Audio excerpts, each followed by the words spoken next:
is making a big connection. Female students getting a crash course in ITC opportunities. And the Blood Donor Society wants you to give the gift of life. The Bahamas Tonight Northern Edition starts now. This is the Bahamas Tonight, the Northern Edition. Good evening, all. I'm Shashina Roll-Farquharson. As always, it is so great to have you with us. Topping news, the government continuing its efforts to empower small businesses on Grand Bahama.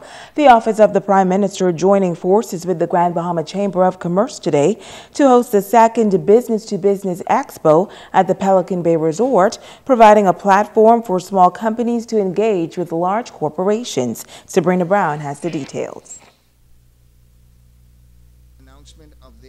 Minister of State for Grand Bahama Senator the Honorable Kwesi Thompson says the Business-to-Business Expo is expected to change the way business is conducted on Grand Bahama as it aims to connect large corporations with the small business sector. We want to ensure that the big companies spend their money with the small companies here in Grand Bahama.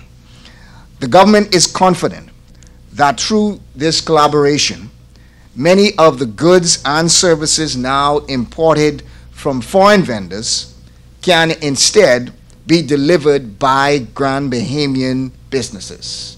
The minister says this initiative falls in line with the government's Small Business and Micro Enterprise Grant Program and provides the world of opportunities for participants. Some of those businesses who have been given grants and who started their businesses, they will be actually giving you some giveaways for services in those businesses today, so that they will also be able to expose themselves to you, the business community. We believe that this initiative sets a tone for sustainable development and diversification of our Grand Bahama economy. President of the Grand Bahama Chamber of Commerce, Mick Holding, says there are many opportunities for small businesses in various industries. For example, Bahamian companies have been established providing such things as tank cleaning services for Grand Bahama Shipyard. And indirectly, where small businesses maybe in the tourist sector have been established providing beach activities and island tours to the guests at the hotels. However, he says some of the larger companies in those sectors are still collectively spending tens of millions of dollars annually to import goods and services. Consultant at Quality Services Limited, Barry Malcolm, says QSL is always willing to partner with local contractors. The opportunity for smaller businesses depends on the area. I mean, for example, the project that's being looked at for now at Farmer Camp, if we get it, there will be a number of companies in the civil area, in the cladding area, that we could look at and would look at as potential subcontractors for the project. It depends entirely on what the project is, and we always look to the market either for individual employees or for specialized companies that do certain things, certain services. Opportunities also abound for Bahamian companies at Statoil in East Grand Bahama.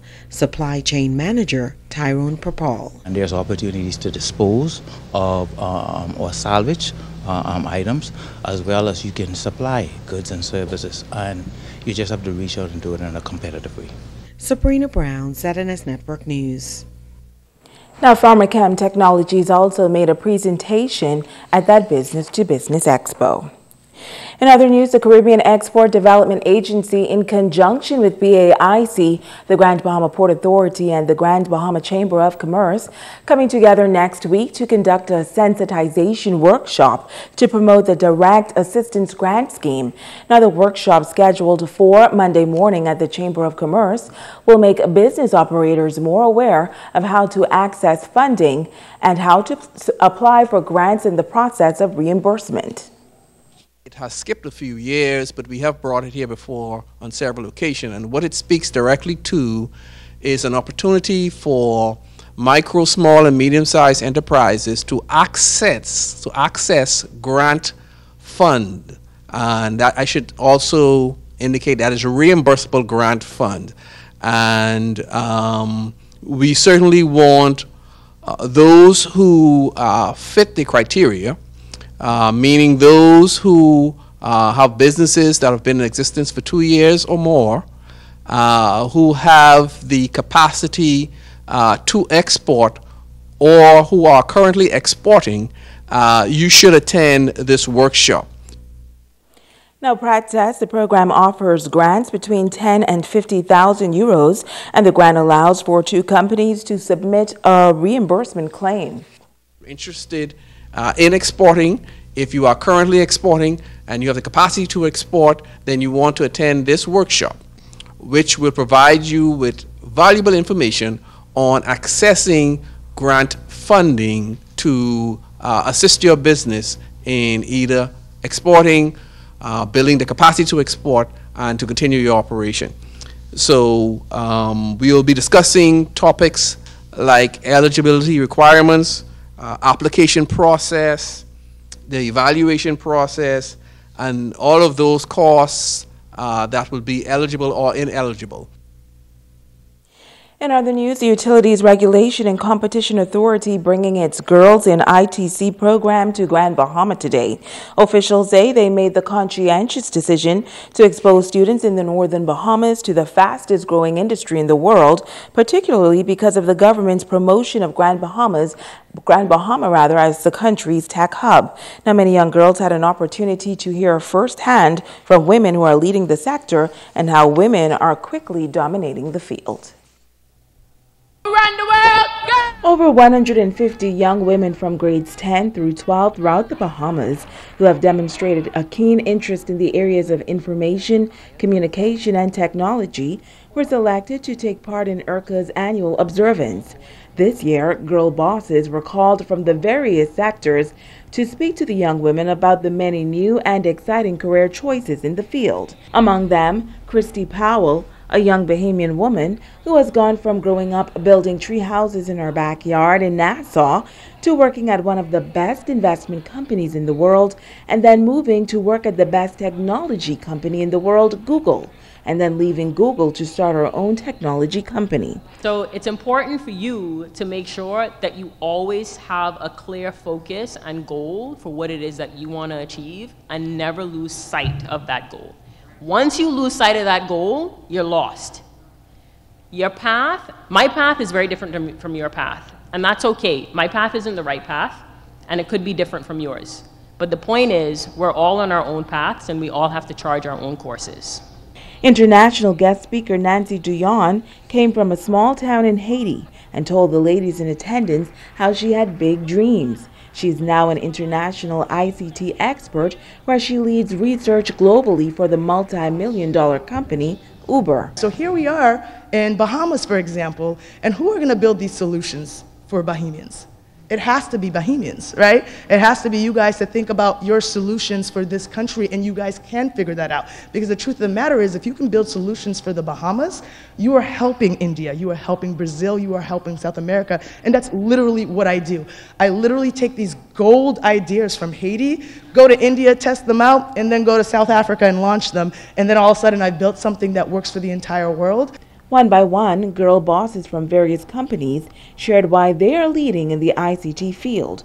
Also taking part in the student breakout sessions was the Broadcasting Corporation of the Bahamas' very own Aldavise Munnings, who shared her story of starting as a news clerk and rose to Deputy Director of News, working every position in between. I've been a reporter, journalist, editor, anchor, producer, going on 25 years now, and I'll be hitting the 30-year mark soon. So I just wanted to give the girls here some insight on broadcasting and how it's such a beneficial industry. Parliamentary Secretary for the BCB and MP for West Grand Bahama and Bimini, Pakisha Parker Edgecombe, encouraging the students to do their best, adding that they are just as strong and wise as their counterparts. We have a lot to offer, and I encourage you to become creative.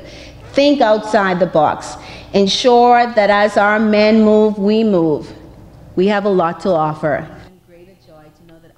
In news from the courts, the Barry and Sheena Johnson murder trial continuing in the Supreme Court this afternoon.